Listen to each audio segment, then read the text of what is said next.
Hello, എല്ലാവർക്കും നമസ്കാരം. അപ്പോൾ ഇന്ന് ഞാൻ ഉണ്ടാക്കുന്നത് ഒരു ബജി റെസിപ്പിയാണ്. അപ്പോൾ എങ്ങനെയാണ് അത് ഉണ്ടാക്കുന്നതെന്നും അതിനുള്ള സാധനങ്ങൾ എന്തൊക്കെയാണെന്നും നമുക്ക് കണ്ടിട്ട് വരാം. അപ്പോൾ നമുക്ക് ബജിക്ക് ആവശ്യമായ സാധനങ്ങൾ നോക്കാം. അപ്പോൾ ഞാൻ 2 ഉരുളക്കിഴങ്ങ് എടുത്ത്, 2 വലിയ ഉരുളക്കിഴങ്ങ്, നമുക്ക് എത്രയാണോ ക്വാണ്ടിറ്റി വേണ്ടുന്നത് അതിന് കണക്കായിട്ടുള്ള ഉരുളക്കിഴങ്ങ് നമുക്ക് എടുക്കാവുന്നതാണ്. പിന്നെ വേണ്ടുന്നതാണ് കടലപ്പൊടി, പിന്നെ ഒരു തണ്ട് മല്ലിയില എടുത്തിട്ടുണ്ട്, പിന്നെ പച്ചമുളക് എടുത്തിട്ടുണ്ട്. ഇതൊരു ടേസ്റ്റിന് വേണ്ടിയിട്ട് വളരെ ചെറുതായിട്ട് മുറിച്ചിടേണ്ട സാധനങ്ങളാണ്. അപ്പോൾ നമുക്ക് ഈ ഉരുളക്കിഴങ്ങിലൊന്ന് മുറിച്ചെടുക്കാം. അപ്പോൾ ഇതാ ഉരുളക്കിഴങ്ങെല്ലാം ഞാൻ ഇതുപോലെ സ്ലൈസാക്കി എടുത്തിട്ടുണ്ട്. പിന്നെ സ്ലൈസറിലാണെങ്കിൽ അങ്ങനെ ചെയ്യാം, പിന്നെ നമ്മൾ പീശാക്കത്തിയിൽ മുറിക്കുന്നതാണെങ്കിൽ അങ്ങനെ മുറിച്ചെടുക്കാം. ഞാൻ പീശാക്കത്തിലാണ് മുറിച്ചെടുത്തത്. അപ്പോൾ ഇത് നമുക്കൊരു അരമണിക്കൂർ സമയം ഇതൊന്ന് വെള്ളത്തിലിട്ട് വെക്കാം. അപ്പോൾ അതിൻ്റെ സ്റ്റാർച്ചൊക്കെ പോകാൻ വേണ്ടിയാണ് ഇതുപോലെ ഇട്ട് വെക്കുന്നത്. അപ്പോൾ ഇതാ ഉരുളക്കിഴങ്ങ് മുറിച്ച് ഈ ഒരു രീതിക്ക് വെള്ളത്തിലിട്ടിട്ട് ഏകദേശം അരമണിക്കൂർ കഴിഞ്ഞിട്ടുണ്ട്. ഇനി നമ്മൾക്ക് ഇത് 2-3 പ്രാവശ്യം കഴുകി എടുത്തിട്ടുണ്ട് കേട്ടോ. അപ്പോൾ അതിൻ്റെ സ്റ്റാർച്ചൊക്കെ കുറച്ച് പോയിട്ടുണ്ട്. ഇനി നമ്മൾക്ക് ഇതൊന്ന് വെള്ളത്തിൽ നിന്ന് വാരിയെടുത്ത് നല്ലൊരു വൃത്തിയുള്ള തുണിയിലിട്ടിട്ട് അതിൻ്റെ പിന്നെ വെള്ളത്തിൻ്റെ അംശമെല്ലാം നമ്മൾക്കിതൊന്ന് തുടച്ചെടുക്കാം. ഇനി നമുക്ക് ബജിക്ക് വേണ്ടിയിട്ടുള്ള ബാറ്റർ റെഡിയാക്കി എടുക്കാം.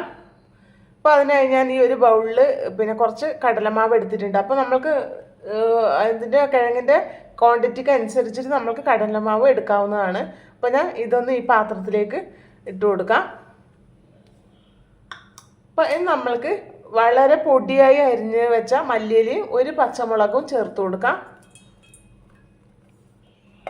ഇനി അതിലേക്ക് നമ്മൾക്ക് ചുവന്ന മുളക് പൊടിയാണ് ചേർത്ത് കൊടുക്കുന്നത്. ഇതാ 1/4 ടീസ്പൂൺ ചുവന്ന മുളക് പൊടി ചേർത്ത് കൊടുക്കാം. അതുപോലെ തന്നെ 1/4 ടീസ്പൂണിൻ്റെ പകുതി മഞ്ഞൾപ്പൊടി ചേർത്ത് കൊടുക്കാം. അതിലേക്ക് ഒരു നുള്ള് കായം ചേർത്ത് കൊടുക്കാം. ഇപ്പോൾ ഉരുളക്കിഴങ്ങ് ആയതുകൊണ്ട് തന്നെ നല്ലതാണ് ഈ കായം ചേർത്ത് കഴിഞ്ഞാൽ. അപ്പോൾ ഇനി അതിലേക്ക് നമ്മൾക്ക് ചേർക്കേണ്ടതാണ് കുറച്ച് ബേക്കിംഗ് സോഡ, ഒരു നുള്ള് ബേക്കിംഗ് സോഡ ചേർത്ത് കൊടുക്കാം. ഇത്രയും മതി, കൂടുതൽ ചേർക്കാൻ പാടില്ല. ഒരു നുള്ളേ ഞാൻ ചേർത്തിട്ടു. അപ്പോൾ ഇത് നമ്മൾക്കിനി കുറച്ച് വെള്ളം ഒഴിച്ചിട്ട് കുറേശ്ശെ വെള്ളം ഒഴിച്ചിട്ട് വേണം ഒന്ന് മിക്സാക്കി എടുക്കാൻ. ഇനി നമ്മൾക്ക് ഈ ബാറ്ററിന് വേണ്ടുന്ന ഉപ്പ് കൂടി ചേർത്ത് കൊടുക്കാം. ഞാൻ കല്ലുപ്പ് പൊടിച്ചതാണ് ചേർത്ത് കൊടുക്കുന്നത്. അപ്പോൾ നിങ്ങളുടെ ഒരു കാര്യം പറയാൻ വിട്ടുപോയിട്ടുണ്ട് എനിക്ക്. ഞാൻ ഉരുളക്കിഴങ്ങ് പിന്നെ മുറിച്ചെടുത്തിട്ട് വെള്ളത്തിലിടുന്ന സമയത്ത് ആ ഉരുളക്കിഴങ്ങിൽ പിടിക്കാൻ വേണ്ടിയിട്ട് ഇച്ചിരി ഉപ്പ് കൂടി ചേർത്ത് കൊടുത്തിട്ടുണ്ടായിരുന്നു. നമുക്ക് ആ ഉരുളക്കിഴങ്ങിന് ഉപ്പ് വേണമല്ലോ, അപ്പോൾ അതിൽ ഞാൻ കുറച്ച് ചേർത്തിട്ടുണ്ടായിരുന്നു. അപ്പോൾ ഉരുളക്കിഴങ്ങ് മുറിച്ച് വെള്ളത്തിലിടുന്ന സമയത്ത് നിങ്ങൾ അതിൻ്റെ കൂടെ ഉപ്പ് കൂടി ചേർത്തിട്ട് വെള്ളത്തിലിട്ട് കൊടുക്കാൻ മറന്നു പോകരുത്. അപ്പോൾ ഇനി നമ്മൾക്ക് ഈ ബാറ്റർ ഒന്ന് കുറേശ്ശെ വെള്ളം ഒഴിച്ചിട്ടൊന്ന് മിക്സ് ചെയ്തെടുക്കാം. അപ്പോൾ ഒരുപാട് വെള്ളം ആവാൻ പാടില്ല. അപ്പോൾ നമ്മൾക്ക് ആ കിഴങ്ങിന് നമ്മൾക്ക് ഒട്ടിപ്പിടിക്കുന്ന രീതിയിൽ വേണം നമ്മൾക്ക് ബാറ്റർ റെഡിയാക്കി എടുക്കാൻ വേണ്ടിയിട്ട്. അപ്പോൾ നമുക്കിത് പിന്നെ കുറേശ്ശെ വെള്ളം ഒഴിച്ചിട്ട് ഞാൻ ഈ ബാറ്റർ ഒന്ന് റെഡിയാക്കി എടുത്തിട്ട് വരാം. അപ്പോൾ ഇതാ ബജിക്ക് ആവശ്യമായ ബാറ്ററൊക്കെ റെഡി ആക്കിയിട്ടുണ്ട്. ഈ ഒരു പരുവത്തിൽ ബാറ്റർ റെഡിയാക്കി എടുത്താൽ മതി. കൂടുതൽ ലൂസായാലും നമുക്ക് കിഴങ്ങിൽ പിന്നെ ബാറ്റർ പിടിക്കാതെ വരും. അപ്പോൾ ഞാൻ ഇതുപോലുള്ളൊരു പാത്രം വെച്ച് കൊടുത്തിട്ടുണ്ട്. അതിന് ചൂടായതിനു ശേഷം നമുക്ക് അതിലേക്ക് വെളിച്ചെണ്ണ ഒഴിച്ചു കൊടുക്കാം. അപ്പോൾ പാത്രം ചൂടായി വന്നിട്ടുണ്ട്. അതിലേക്ക് നമ്മൾക്ക് ബജി ഉണ്ടാക്കാൻ ആവശ്യമായ വെളിച്ചെണ്ണ ഒഴിച്ചു കൊടുക്കാം. ഇപ്പോൾ വെളിച്ചെണ്ണ ഒഴിച്ച് കൊടുത്തിട്ടുണ്ട്. ഇനി നല്ലോണം എണ്ണ ഒന്ന് തിളച്ച് വരട്ടെ.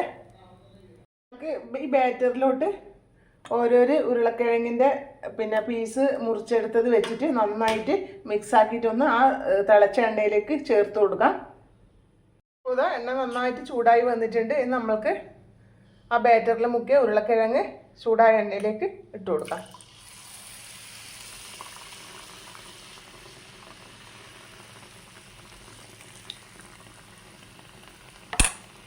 അപ്പോൾ ഇത് ഇച്ചിരി ഒന്ന് തിളച്ച് ഇങ്ങനെ പൊങ്ങി വന്നതിന് ശേഷം നമുക്ക് വളരെ ചെറിയ തീയിലായിട്ട് ഒന്ന് മാറ്റി കൊടുക്കണം.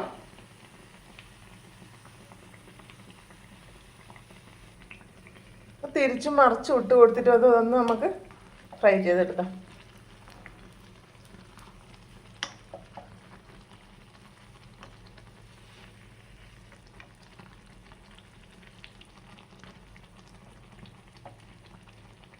അപ്പോൾ തീ കുറച്ച് വെച്ചിട്ട് തന്നെ ഇതൊന്ന് റെഡിയാക്കി എടുത്താൽ മതി, അല്ലെങ്കിൽ കരിഞ്ഞു പോകാൻ ചാൻസ് ഉണ്ട്. ഒരുപാട് ബ്രൗൺ നിറം ആക്കിയെടുക്കണ്ട, മൂപ്പിച്ചെടുക്കണ്ട.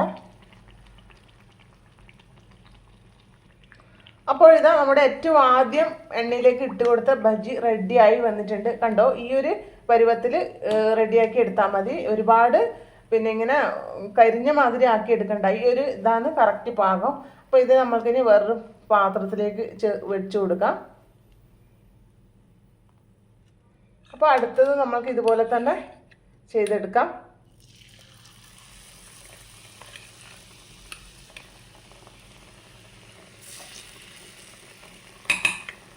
അപ്പോൾ 2 പീസ് ഇട്ട് കൊടുക്കുന്ന സമയത്ത് പരസ്പരം ഒട്ടിപ്പിടിക്കാതെ ശ്രദ്ധിക്കണം. അപ്പോൾ നമ്മൾക്ക് ഇതുപോലെ തന്നെ ഇതെല്ലാം ഒന്ന് റെഡിയാക്കി എടുക്കാം. അപ്പോൾ ഇതാ നമ്മുടെ ക്രിസ്പി പിന്നെ ഉരുളക്കിഴങ്ങ് ബജ്ജി റെഡി ആയിട്ടുണ്ട്. അപ്പോൾ ഇത് ചൂടോടെ കഴിക്കാനാണ് കൂടുതൽ ടേസ്റ്റ്. കുറച്ചും കൂടെ ടൈം കഴിഞ്ഞു കഴിഞ്ഞാൽ ഇത് കുറച്ച് സോഫ്റ്റ് ആവാൻ ചാൻസ് ഉണ്ട്. അപ്പോൾ ഇത് സോസിൻ്റെ കൂടെയോ നമ്മുടെ ചമ്മന്തിയുടെ കൂടെയോ മറ്റേ മല്ലിയില പുതിനയില ചമ്മന്തിയുടെ കൂടെയോ സോസിൻ്റെ കൂടെയോ കഴിക്കാൻ ഭയങ്കര ടേസ്റ്റുള്ളൊരു ബജ്ജിയാണ് കേട്ടോ. അപ്പോൾ ഉരുളക്കിഴങ്ങൊക്കെ വീട്ടിലുണ്ടെങ്കിൽ എല്ലാവരും ഇതുപോലെ ഒന്ന് ബജ്ജി ഉണ്ടാക്കി നോക്കൂ. നല്ലൊരു ടേസ്റ്റാണ്. നമ്മൾ കട്ടൻ ചായയുടെ കൂടെയോ വൈകുന്നേരത്തെ ചായയുടെ കൂടെയെല്ലാം കഴിക്കാൻ വേണ്ടിയിട്ട് നല്ലൊരു ടേസ്റ്റുള്ളൊരു ബജ്ജിയാണ്. അപ്പോൾ എല്ലാവരും ഇത് റെഡിയാക്കി നോക്കിയിട്ട് നിങ്ങളുടെ അഭിപ്രായങ്ങളും നിർദ്ദേശങ്ങളും അറിയിക്കാൻ മറക്കരുത്. അപ്പോൾ അടുത്ത വീഡിയോയിൽ കാണുന്നത് വരെ എല്ലാവർക്കും ബൈ.